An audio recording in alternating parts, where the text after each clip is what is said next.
Fuji dan Fadly disindir cari cuan gegara bawa kameramen saat hadiri sidang gala Sky di pengadilan. Sindiran terhadap kakak adik tersebut membuat para penggemar mereka tak terima dan geram. Diketahui, ada momen langka di sidang perwalian gala Sky Ardiansyah yang digelar belum lama ini. Kedua pihak yang berseteru, Dodi Sudrajat dan Haji Faisal, sama-sama didampingi anak mereka.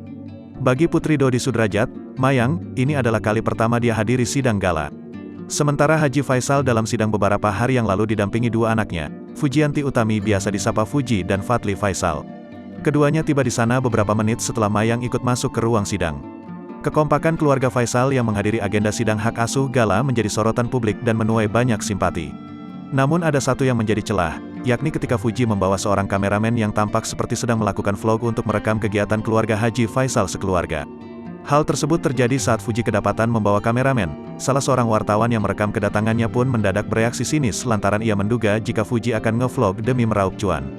Waduh, ngevlog, luar biasa, duit, cuan-cuan, celetuk salah seorang wartawan wanita. Tak sedikit warganet sekaligus penggemar dari Fuji yang menyerang balik wartawan tersebut dengan sentilan pedas.